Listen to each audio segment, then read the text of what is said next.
ಜನವಿರೋಧಿ, ನಾಡವಿರೋಧಿ ಹಾಗೂ ರೈತ ವಿರೋಧಿ ಕಾಂಗ್ರೆಸ್ ಸರ್ಕಾರದ ವಿರುದ್ಧ ಬೆಳಗಾವಿಯಲ್ಲಿ ಭಾರತೀಯ ಜನತಾ ಪಕ್ಷದ ಕರ್ನಾಟಕ ಘಟಕದ ವತಿಯಿಂದ ಬೃಹತ್ ಹೋರಾಟ ಮತ್ತು ಸಾರ್ವಜನಿಕ ಸಭೆ ಏರ್ಪಡಿಸಲಾಗಿತ್ತು.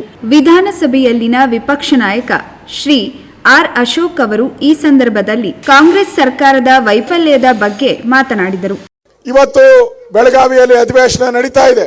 ಸಿದ್ದರಾಮಯ್ಯನವರು ಈ ಅಧಿವೇಶನದಲ್ಲಿ ಉತ್ತರ ಕರ್ನಾಟಕಕ್ಕೆ ಎಷ್ಟು ಹಣ ಬಿಡುಗಡೆ ಮಾಡಿದ್ದಾರೆ ಇಲ್ಲ ಅಂತ ಹೇಳಲ್ಲ. ಅವ್ರು ಹೇಳಿದ್ದಾರೆ, ಮೊನ್ನೆ ಯಾವುದೋ ಮುಲ್ಲಾಗಳ ಸಭೆಯಲ್ಲಿ ಹೇಳಿದ್ದಾರೆ 10,000 ಕೋಟಿ ಕೊಡ್ತೀನಿ ನಿಮಗೆ ಅಂತ ಹೇಳಿದ್ದಾರೆ. ಯಾರಿಗೆ? ಮುಲ್ಲಾಗಳಿಗೆ.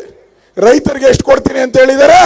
1 ನಯಾ ಪೈಸೆ ಕೊಡ್ತೀನಿ ಅಂತ ಹೇಳಿದ್ದಾರೆ. ರೈತರಿಗೆ ಸಾಲ ಮನ್ನಾ ಮಾಡಬೇಕು ಅಂತ ವಿಧಾನಸಭೆಯಲ್ಲಿ ನಾವು ಹೋರಾಟ ಮಾಡಿದಿರಿ. ಬರ ಬಂದಿದೆ. 236 ತಾಲೂಕಲ್ಲಿ 223 ತಾಲೂಕುಗಳು ಬರದಲ್ಲಿದೆ. ರೈತರ ಸಾಲ ಮನ್ನಾ ಮಾಡಿ ಯಾರು ಬರದಲ್ಲಿ ರೈತರು ಸಿಕ್ಕಾಕೊಂಡಿದ್ದಾರೆ ಅವರ ಆತ್ಮಹತ್ಯೆ ದಾರಿಗೆ ಹೋಗ್ಬಾರ್ದು ಅಂತೇಳಿ ಅವ್ರಿಗೆ ಎಕರೆಗೆ 25,000 ಕೊಡಬೇಕು ಅಂತ ಹೇಳಿದಿರಿ. ಅವ್ರಿಗೆ ರೈತರು ಕೊಡಕ್ಕೆ ಹಣ ಇಲ್ಲ. ಅವ್ರ ಹತ್ರ ರೈತರು ಕೊಡಕ್ಕೆ 1 ನಯಾ ಪೈಸೆ ದುಡ್ಡಿಲ್ಲ. ಬೆಳಗಾವಿ ಅಧಿವೇಶನ ಬಂದು ಬಿಲ್ಗಳು ಪಾಸ್ ಮಾಡ್ತಾ ಇದ್ದಾರೆ. ಏನ್ ಗೊತ್ತಾ? ನೀವ್ ಯಾರಾದ್ರೂ ಮಕ್ಕಳನ್ನ ದತ್ತು ತಗೊಂಡ್ರೆ ಸರ್ಕಾರಕ್ಕೆ ಟ್ಯಾಕ್ಸ್ ಕಟ್ಟಬೇಕು. ಒಳ್ಳೆ ಕೆಲಸ. ನೀವು ಯಾವ್ದಾದ್ರು ಒಳ್ಳೆ ಚಾರಿಟಬಲ್ ಟ್ರಸ್ಟ್ ಮಾಡ್ತೀರಾ, ಸೇವಾ ಸಂಸ್ಥೆ ಮಾಡ್ತೀರಾ, ರಿಜಿಸ್ಟ್ರೇಷನ್ ಮಾಡಕ್ ಹೋದ್ರೆ ಅದಕ್ಕೆ ಟ್ಯಾಕ್ಸ್ ಕೊಡಬೇಕು. ನೀವು ಸುಮಾರು 60 ಟ್ಯಾಕ್ಸ್ಗಳನ್ನ ಸುಮಾರು 2,500 ಕೋಟಿ ಹಣ ಟ್ಯಾಕ್ಸ್ ಹಾಕಿದ್ದಾರೆ. ಇವತ್ತು ಇನ್ನೂ ಬರ್ತಾ ಇದೆ ಬಿಲ್ಲುಗಳು. ಇವತ್ತು ಬಿಲ್ಲುಗಳನ್ನ ಮನ್ನಾ ಮಾಡ್ತಾ ಇದ್ದಾರೆ. ಏನು ಅಂದ್ರೆ ತೆರಿಗೆ ತೆರಿಗೆ ತೆರಿಗೆ. ಅವ್ರು ಹೇಳೋದು ಒಂದೇ, ಎಲ್ಲ ಫ್ರೀ ಕೊಟ್ಟಿದ್ದೀರಿ. ಮಹಿಳೆಯರಿಗೆ 2,000 ರೂಪಾಯಿ ಫ್ರೀ ಕೊಟ್ಟಿದ್ದೀನಿ. ಮಹಿಳೆಯರಿಗೆ 2,000 ರೂಪಾಯಿ ಫ್ರೀ.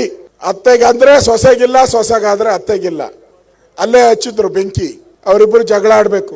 ಈಗ ಹೊಸ ಸ್ಕೀಮ್ ಮಾಡಿದ್ದಾರೆ ಸಿದ್ದರಾಮಯ್ಯನವರು. 14 ಬಡ್ಜೆಟ್. ಏನು ಅಂತ ಹೇಳಿದ್ರೆ ಬೆಳಗ್ಗೆ ಎದ್ರೆ ಹಾಲು ಕುಡಿಬೇಕಲ್ಲ ಮಕ್ಕಳು, ಅದಕ್ಕೆ 3 ರೂಪಾಯಿ ಜಾಸ್ತಿ ಮಾಡಿದ್ದಾರೆ. ಹಾಲು ಕುಡಿಯೋ ಮಕ್ಕಳಿಗೆ 3 ರೂಪಾಯಿ ಜಾಸ್ತಿ. ಎಲ್ಲ ಲೆಕ್ಕ ಹಾಕ್ದೆ ನಾನು ಎಷ್ಟಾಯ್ತು ಅಂತ. 2,200 ರೂಪಾಯಿ ಆಗ್ತೈತೆ. 2,200 ರೂಪಾಯಿ ತಿಂಗಳಿಗೆ ಲೆಕ್ಕ ಹಾಕಿದ್ರೆ ಇದು. ಮಹಿಳೆಯರಿಗೆ ಎಷ್ಟು ಕೊಟ್ರು? 2,000 ರೂಪಾಯಿ ಕೊಟ್ರು. ಯಾರ ದುಡ್ಡು? ನಿಮ್ಮ ದುಡ್ಡು. ನಿಮ್ಮ ದುಡ್ಡು ತಗೊಂಡು ನಿಮ್ಮ ದುಡ್ಡಲ್ಲೇ ಅವ್ರಿಗೆ ಕೊಟ್ಬಿಟ್ಟು 200 ರೂಪಾಯಿ ಎಕ್ಸ್ಟ್ರಾ ಉಳಿತು ಅವ್ರಿಗೆ. ಮೋಸ. ಈ ಫ್ರೀ ಅನ್ನೋದೇ ಮೋಸ. ಈಗ ಮತ್ತೆ ಎಲೆಕ್ಟ್ರಿಕ್ ಚಾರ್ಜ್ ಜಾಸ್ತಿ ಮಾಡ್ತಾ ಇದ್ದಾರೆ. ನೀವು ತಗೊಳ್ಳೋ ಅಂತ ಜಮೀನು ಟ್ಯಾಕ್ಸ್ ಮಾಡಿದ್ದಾರೆ. ನೀವು ಮಾರಾಟ ಮಾಡಿದ್ರು ಟ್ಯಾಕ್ಸು.